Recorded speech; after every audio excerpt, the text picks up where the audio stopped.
ప్రజల పక్షాన బాధితుల పక్షాన అండగా ఉంటుండు కాబట్టి, పిలిచిన వాళ్ళు గట్టిగా చెప్పరు కాబట్టి, పిలిచిన వాళ్ళేమో గట్టిగా చెప్పరు కాబట్టి గట్టిగా చెప్పాల్సిన ఎక్కడ ఉన్నది. పెద్దలు మత్సరాచారి గారు వచ్చిండు, మా మిత్రులు శ్రీనివాస్ గౌడ్ గారు వచ్చిండు, అనేక మంది పెద్దలు ఉన్నారు. నేను ఎక్కువ ఉపన్యాసం ఇవ్వడం రాలే, కానీ అత్యంత బాధాకరమైన జీవితాన్ని గడిపే వాళ్ళంతా కూడా ఈ అవుట్సోర్సింగ్ కాంట్రాక్ట్ ఉద్యోగులని బలంగా ఫీల్ అవుతున్నా కాబట్టి వచ్చాను నేను ఇక్కడ.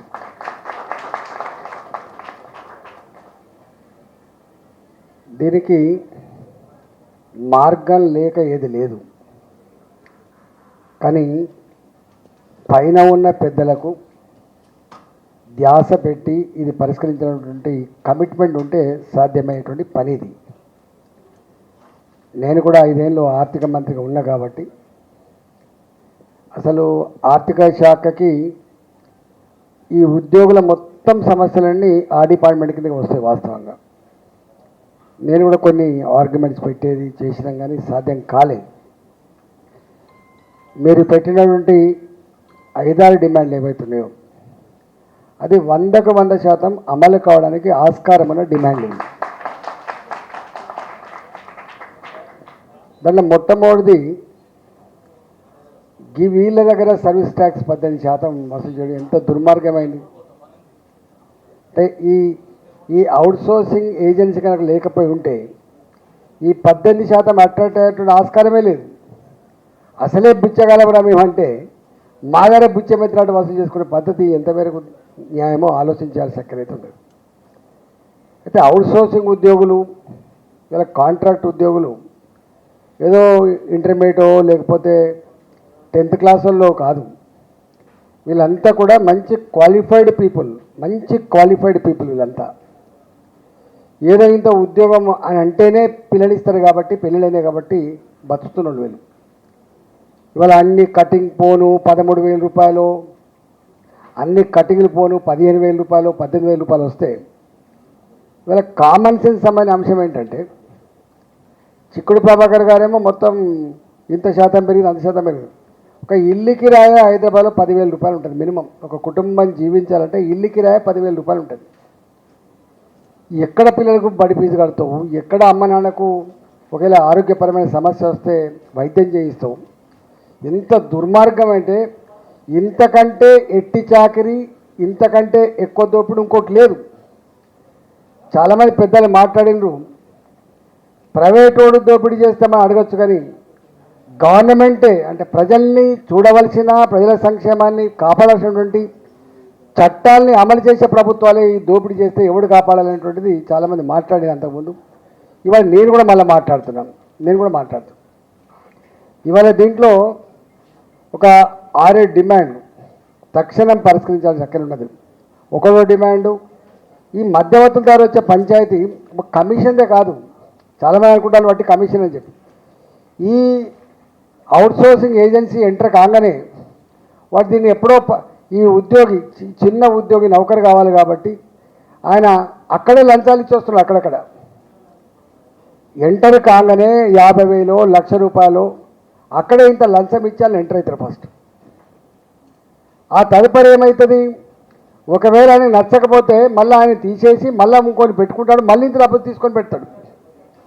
అంటే మొట్టమొదటిగా ఇలా నేను మొదలు వాదించింది ఏమంటే, దీంట్లో ఏజెన్సీ అంటోడు ఎప్పుడు పడితే అప్పుడే పీకేసే అధికారం వాడికి ఎవడిచ్చిండు. కనీసం ఒక ఉద్యోగి ఒక డిపార్ట్మెంట్ చేస్తే ఏజెన్సీలు మారినప్పటికి కూడా ఈ ఉద్యోగ పద్ధతి ఉండాలనేటువంటి డిమాండ్ అప్పుడు పెట్టినాం వాస్తవంగా. దీంట్లో ఒకటి, ఈ ఏజెన్సీల వ్యవస్థ రద్దు కావాలి ఒకటి.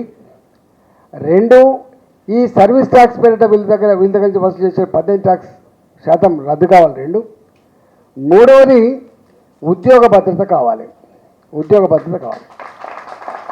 4వది వీళ్ళకి డిపార్ట్మెంట్ టెస్టులు పెడతాం. మేము పెద్ద ఆర్గ్యుమెంట్ పెట్టాం. సరే వీళ్ళు రూల్ ఆఫ్ రిజర్వేషన్ కాకపోవచ్చు, లేదా మెరిట్ ప్రకారం తీసుకోకపోవచ్చు, ఇంటర్వ్యూ జరగకపోవచ్చు, రిటర్న్ ఎగ్జామ్ లేకపోవచ్చు, తీసుకున్నారు. ఇట్లాంటి సందర్భంలో పర్మనెంట్ చేసే అధికారం కోర్టుల వల్ల లేదని చెప్పి అనుకున్నప్పుడు ఆనాడు మనం ఇంటర్మీడియట్లో చెప్పేటువంటి లెక్చర్లకు కానీ డిగ్రీలో చెప్పేటువంటి వాళ్ళకి కానీ ఏం చేసామంటే అప్పుడు సమాన పనికి సమాన వేతనమని అమలు చేసాం.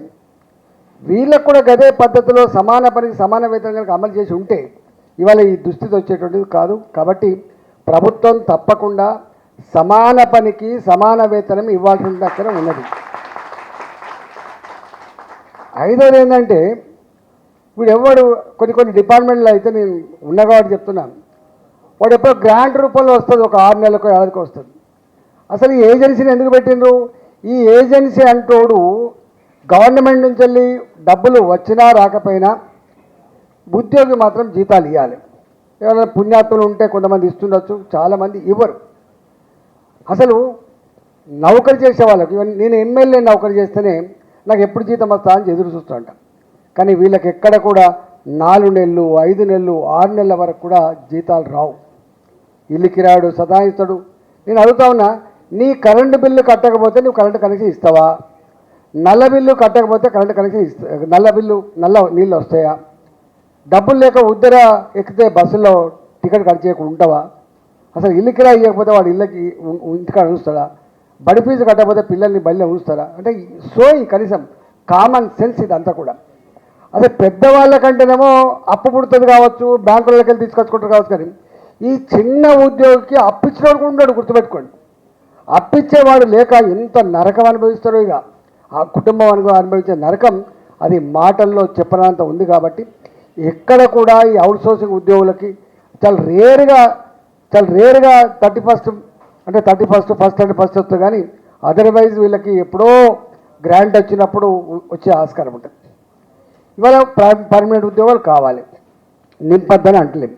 కానీ ఇక్కడ వీళ్ళు ఎప్పుడైతే ఒక వర్క్లో అలవాటు అయిపోతారో, మనం చూస్తూ ఉంటే సైకలాజికల్గా ఏముంటుందంటే, ఈ ఒక వైద్య శాఖలో ఒక వర్క్లో ఇన్వాల్వ్ అయితే ఇక అదే ఉంటుంది.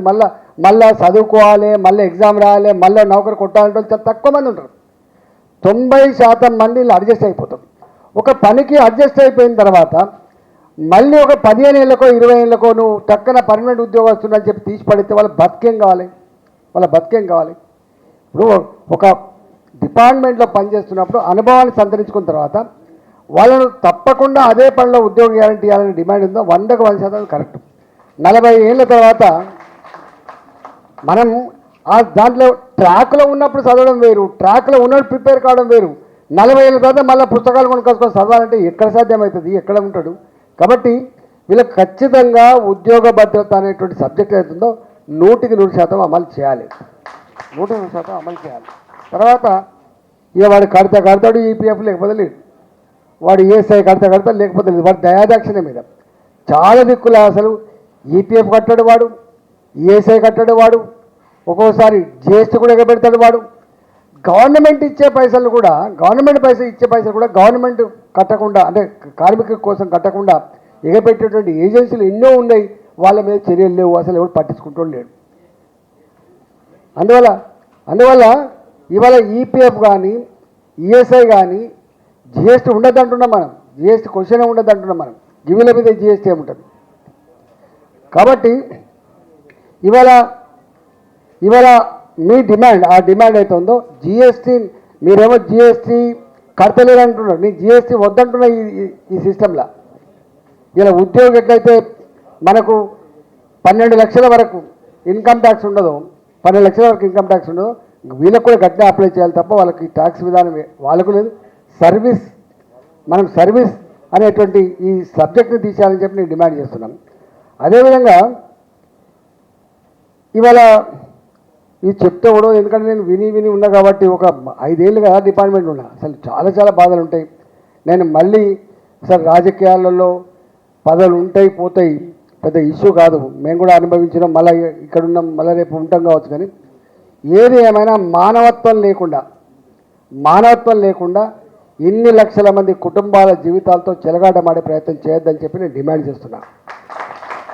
తర్వాత మీకు కార్డు, సరే ఈహెచ్ఎస్ ఉద్యోగులకే చక్కగా లేదు, వీళ్ళకైతే తప్పకుండా కావాలి. మీకు తెలుసు వాళ్ళు ఏమంటారంటే మీరు కార్డు ఉంటాయి కదా, ఎట్లా హెల్త్ కార్డు ఉంటాయి కదా, నీకు ఆరోగ్యశ్రీ కార్డు ఉంటాయి కదా చేసుకోమంటున్నారు. సరే ఆరోగ్యశ్రీ కార్డు ఉంటుండొచ్చు, వీళ్ళంతా బీపీఎల్ ఫ్యామిలీ కింద అవుతా కానీ ఉన్నల కింద ఏమి రారు, అది వేరే విషయం. కానీ ఓ డిపార్ట్మెంట్లో పనిచేస్తున్నప్పుడు తప్పకుండా ఒక హెల్త్ కార్డు అంటూ ఉంటే ఒక గ్యారెంటీ ఉంటుంది. నేను ఇంత సర్వీస్ చేసేందుకు నా డిపార్ట్మెంట్ గుర్తించింది, నేను ప్రభుత్వంలో పనిచేస్తున్నటువంటి ఒక మెంటల్ అది ఉండే ఆస్కారం ఉంటుంది. కాబట్టి వీళ్ళకి ఏముంటుంది చెప్పండి, మీరు తప్పకుండా వీళ్ళకు ఆరోగ్య బాధ్యతలు నిర్వహించడం కోసం హెల్త్ కార్డు ఇవ్వాలని చెప్పి నేను డిమాండ్ చేస్తున్నాను. తర్వాత చనిపోతాం, మీకు తెలిసి అలా ఇవాళ ఉన్నటువంటి ఉద్యోగులు కూడా పెద్ద బెనిఫిట్స్ వస్తలేవు.